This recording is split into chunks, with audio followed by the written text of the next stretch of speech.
Al Jazeera journalists held in Egypt in an ever-growing crackdown on the media. Since Mohamed Morsi was deposed, journalists have been increasingly targeted. So what's behind this offensive, and why is the interim government so nervous? This is Inside Story.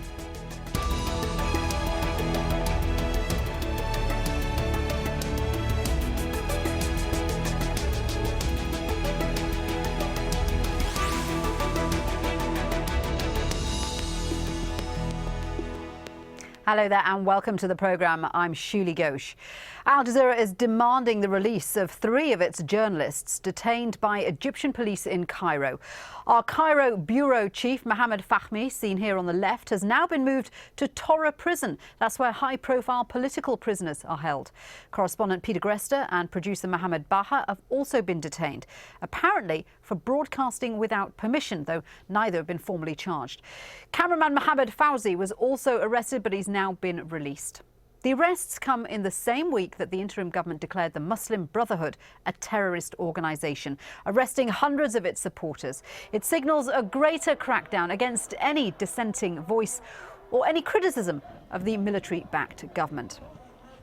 Now, a number of the network's other employees have also been detained. 25-year-old Abdullah al-Shami, a correspondent for Al Jazeera Arabic, was arrested in August.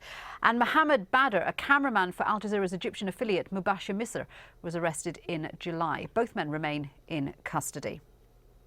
Now, since the overthrow of Mohamed Morsi on July the 3rd, the climate has become increasingly difficult and dangerous for journalists working in Egypt. Immediately after the coup, 5 television stations seen as supportive of the Muslim Brotherhood were taken off air. In the months that followed, 5 journalists were killed. 80 others were detained, both Egyptian and international. And 10 media organisations, including Al Jazeera's Egypt affiliate at Turkey's state-owned news agency Anadolu, have been pulled off air. Well, let me introduce you to our guests today. In Brussels, we're joined by Ernest Sagaga, head of the Human Rights and Safety Department for the International Federation of Journalists. In London, Tom Fenton, a former senior correspondent for CBS News and author of Bad News, The Decline of Reporting, The Business of News and the Danger to Us All. And joining us on Skype from Cairo, Hisham Kassem, a journalist and publisher. First, though, let's start with my colleague Bernard Smith, who's covered events in Egypt for Al Jazeera English. And Bernard, you've spent a lot of time reporting events in Egypt.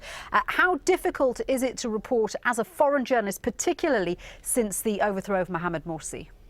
Well, I think, Shiulie, the problems really started in August, about a month after the overthrow of Mohamed Morsi, and it was when the authorities cracked down on those 2 sit-in protests in Cairo. By then you had a domestic media, newspaper, television and radio overwhelmingly sympathetic to the military-backed interim government, and they were reporting that anybody, foreign journalists particularly, who were reporting the other side of the story, reporting the protests, were failing to report what the government wanted them to report. So foreign journalists became targets, and those of us reporting on the street were targeted by people who'd been listening to radio broadcasts, watching the television, and being told that foreign journalists were sometimes agents of foreign governments and weren't supportive of the interim military-backed interim government, and because of that we became targets, sometimes for physical assault, sometimes for harassment. And it's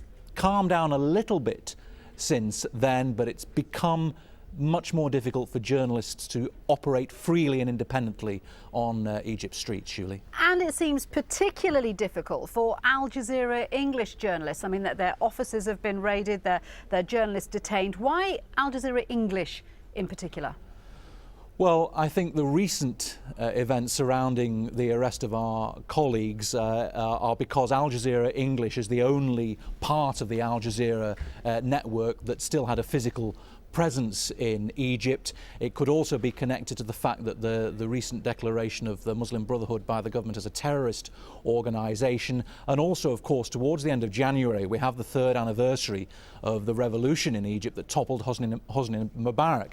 Now, Al Jazeera English revolution. Al Jazeera Arabic, in the build-up to that revolution, were widely seen as certainly facilitating by the coverage, by the extensive coverage we gave to those popular protests, certainly seen as playing a role in that revolution. Now, you could argue that the military authorities, now not wanting a repeat of those events at the end of January, are doing everything they can to make sure that Al Jazeera English is not able to report freely from inside Egypt. Yeah, and I mean, that's given rise to accusations, hasn't it, that Al Jazeera English are supportive of the Muslim Brotherhood, that we're biased in our coverage of the Muslim Brotherhood. I mean, what do you say to those accusations?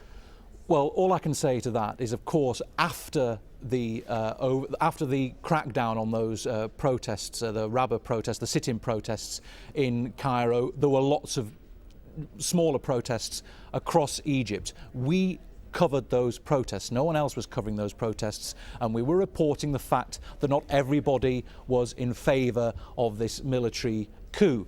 Now, we've given extensive coverage to that. We've also given plenty of coverage to people in Egypt who didn't support Mohamed Morsi, were very frustrated with the administration of Mohamed Morsi, and people in Egypt who wanted stability to return to their country. And I can assure you that myself and my colleagues in reporting out of Egypt since August have bent over backwards to make sure that we provide balanced, fair coverage. And I can say that we have not, in my opinion, favoured the Muslim Brotherhood in our coverage, Shiulie. Bernard, thanks very much indeed for that. Bernard Smith, our correspondent there, who's reported extensively from Egypt. Let's go to our other guests now. Ernest, can I start with you? First of all, your reaction to the arrest of the Al Jazeera English team and their subsequent interrogations on being accused of spreading false news. Well, thank you very much. Let me start by recalling a visit I paid to Al Jazeera's offices in London a few years ago, and they had a painting on the wall showing a massive protest with a simple caption saying, "Don't blame us." So what is happening to Al Jazeera in Cairo, unfortunately, is exactly that. Journalists are being blamed for reporting on what is going on in Egypt. Now, regarding these arrests, we have condemned them very strongly, and we have called the government in Egypt to release the three colleagues immediately. Unfortunately, their arrests fit a pattern that we have seen over the last 6 months, as you said, in which, during which period of time your bureau and offices have been raided, journalists have been arrested and accused of all sorts of allegations. And we really do think that this is the time for the authorities in Egypt to respect the independence of journalists and their right to report independently on the crisis going on in the country. So it's really time to let journalists do their job and inform the public, both in Egypt and outside. Hisham, let me bring you in because you're a journalist. You work in Cairo. Do you agree that it is more difficult to do a job as a reporter, as an independent voice in Egypt, since Mohamed Morsi was removed from power? No, I think I disagree. The most difficult period to do your work as a reporter was during the year of Mohamed Morsi, where more journalists were charged by the Morsi government than 185 years of Egyptian journalism. Now, the period that did come after the ousting of Morsi from power, yes, there was a very difficult period. It was difficult to report. However, we're back to the normal situation. The media looks lopsided, the way the coverage is happening. But again, if you look at the state-owned media, they basically were supporting Morsi and before him supporting Mubarak, and they just turn against whoever is in power. They support whoever is in power and turn against him when necessary, when he's out. But do you not agree that Al Jazeera English has been specifically targeted because of its coverage of anti-coup protests, and the government wants to quell any kind of voice which questions its version of events? Well, of course, I retain my position that this was not a coup. However, with the Jazeera, all the three stations, they have been targeted. What happened to the three journalists today is unacceptable. However, we're looking at a situation where journalists, professionals like yourself and myself are caught in the crossfire between two states, because what is happening is the Qatari government is using all three stations of Al Jazeera in an attempt to impose its political will on the current government in Egypt. And our colleagues got caught in between.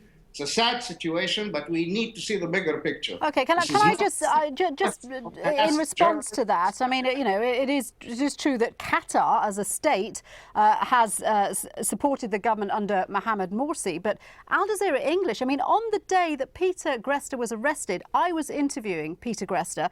We were talking about the protests outside Al-Azhar University, the protests against the removal of Mohammed Morsi. It says to me that he was arrested subsequent to that this is a government who doesn't like to have its views contradicted by the media. There's lots of other stations that were operational. Not that this is in any way an excuse for what the Egyptian government did. But again, we're looking at something that's become very personal. Today, the Egyptian government requested the handover of Asim Abdelmagid, who has been charged with terror charges and is taking asylum in the Qatari government. And it looks like this is pressure being put on the Qatari government to hand him over. Both are unacceptable, but I can only see things as professionals being manipulated by their governments. OK. Tom, you're a seasoned reporter. You've probably annoyed lots of governments. What do you think of the Egyptian ministry's claim that Al Jazeera journalists were broadcasting false news which harmed domestic security? It's a difficult environment to do a job in, isn't it? It is extremely difficult. I mean, the charges that the government has leveled at these journalists would be laughable if it weren't so serious. I mean, to start with, you have the Interior Ministry talking about they were operating out of the Marriott Hotel. Well, that's where I operated for half a century. I operated out of hotels. That's not an unusual procedure for foreign correspondents. What really is shocking, though, is that the fact that they are now being investigated by the authorities who usually deal with serious crimes against the state. And this is a case of journalists. They may be caught, as the previous speaker said, between two sides, but this is journalists doing their job. Their job is to report all sides of what is a very difficult situation in Egypt. And the military, it seems to be doing what it can to make Egypt look bad, frankly. The main reason why the army has cracked down as much as it has on the journalists is because I think it thinks it can get away with it. And by all evidence, it looks like they may well be able to.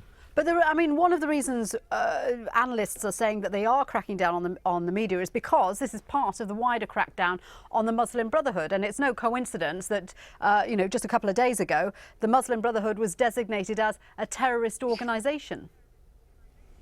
Yes, I mean, that was the worst thing that has happened recently, because that allows the authorities then to deal very harshly indeed with anyone who is seen to be working with or collaborating with the Muslim Brotherhood.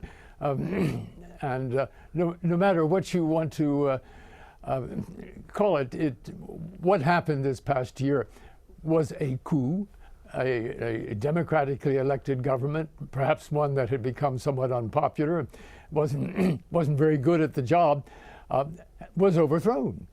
I don't see how you can describe it in any other way. Suppose for my money, the military had moved in against the 15 million. Okay, Hisham, sorry, let me bring him Hisham, because I can see he wants to reply to that. Hisham? Yes, there were at least 15 million people out on the street on 30 June asking for Morsi to leave. He refused. Now, if the military had not intervened, he would have been the late Morsi. And if they had intervened against the will of the people, that's what I call a coup. They moved in accordance with what people requested on the street, and they observed procedure by giving him a week for a political solution. extended But it by- Hisham, I don't want to get involved in a discussion about, you know, what had the events in Egypt, because they have been talked about a lot. What the discussion today is about how the media are free to report that. Ernest, do you think that the media are free to report exactly what's happening in Egypt? Well, clearly not, because whatever people may say or think about the current situation in Egypt, the fact of the matter is there will be more than one opinions about the current situation. The job of a professional journalism is to make sure that all views are heard, to give opportunity to all those who've got something to say about public affairs of their country to be able to express their views. And that's what the authorities need to understand and to respect. Media or journalists in general are not there to only speak for one side or the other. They are not spokesperson of either party or involved in the crisis in Egypt.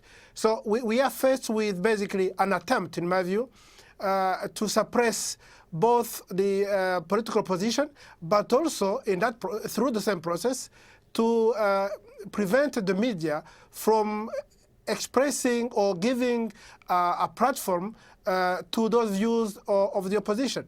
That is a dangerous road to go down, and we do appeal to the Egyptian government to refrain from that and let journalists do their job objectively and independently. So that is the allegation, Hisham, that journalists are not being able to do their jobs freely and independently. So what do you say to that? I agree fully that the journalists should be released today. I unconditionally support this. I'm totally against what the Egyptian government has done. But we must not ignore that the Qatari government is using Jazeera in an attempt to impose its political will. And that has to be equally condemned as well. OK, well, let's just have a look at statistics to do with media freedom. Egypt, of course, has never been a country that has enjoyed complete press freedom. But after the 2011 uprising that removed President Hosni Mubarak from office, there was an increase in the number of private media outlets. Unfortunately, they were pretty short-lived. The Committee for the Protection of Journalists says Egypt is one of the most deadly nations for journalists. Only Syria and Iraq are worse. The International Federation of Journalists says it often appeared to be open season on journalists in Cairo. And in its World Press Freedom Index, Reporters Without Borders ranks Egypt at 158 out of 179 countries, making it worse than Russia and the Philippines. Tom, does that surprise you that in this past year, Egypt was one of the most dangerous places to work, worse, and this surprised me, worse than Somalia or Pakistan? It surprises me very much indeed. I mean, I remember, of course, the old days with Mubarak. It certainly wasn't perfect, but it seems to me the situation has deteriorated very, very sharply now in Egypt. This is the military mentality that we're seeing in effect. The military have run Egypt either from behind the scenes or directly ever since 1952.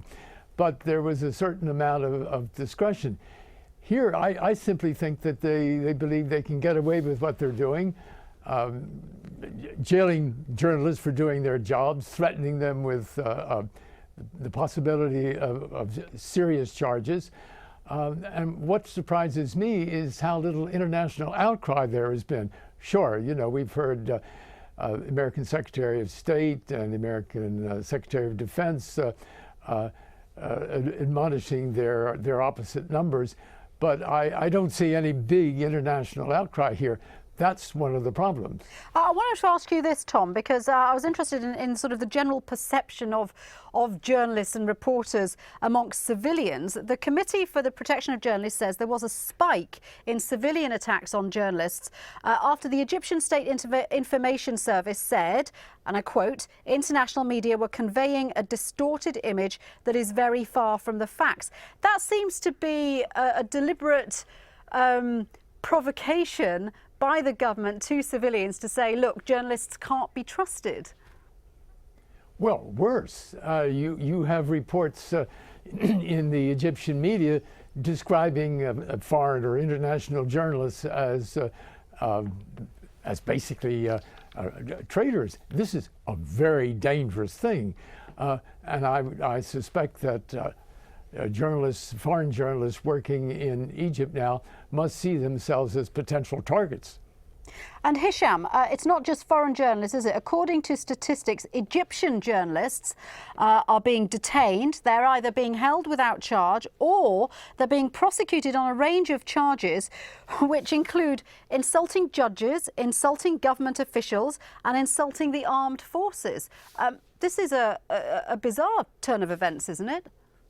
Well, there are 5 journalists who are in custody of the government now or in prison. Again, I condemn it completely and call for stopping any incarceration of journalists for their work.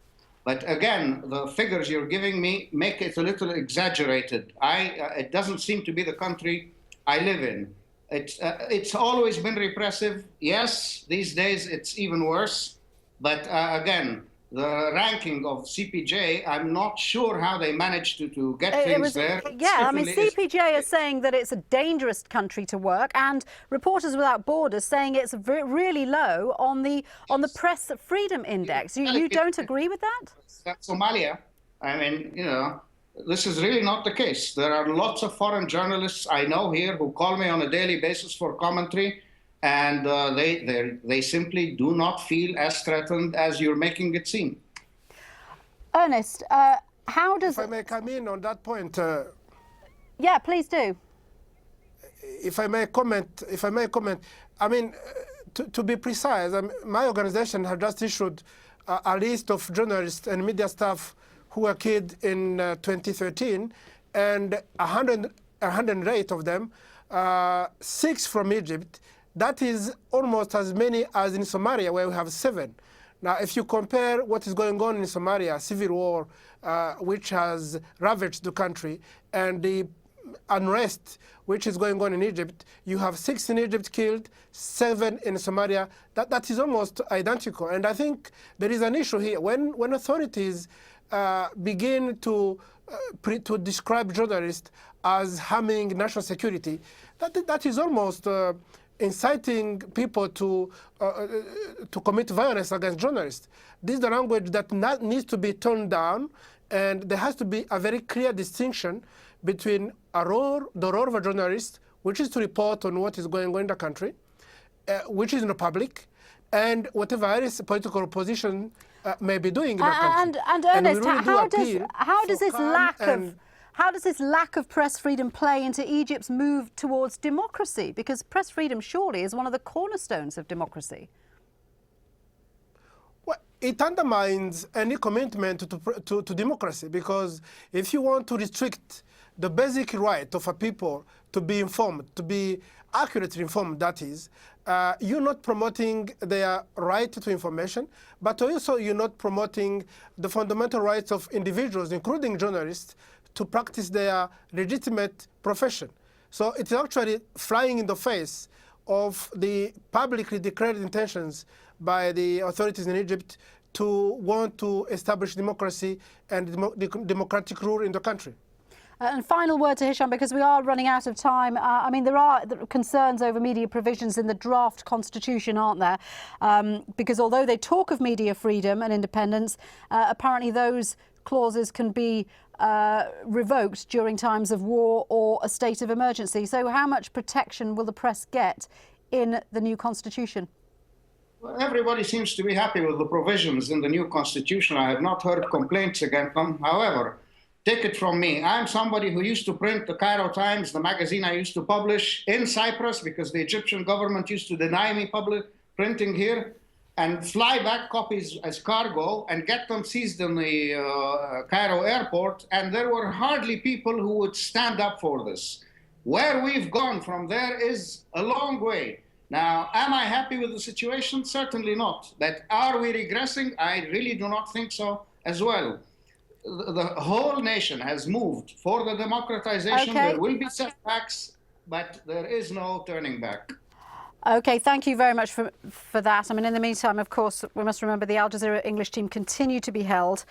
We are concerned for their welfare and we are demanding their immediate release. Let me thank my guests today, Ernest Sagaga, Tom Fenton and Hisham Kassem. Thank you all for joining us on this edition of Inside Story. If you do want to send us your feedback, email us at insidestory@aljazeera.net. I'm Shiulie Gosh. Bye for now.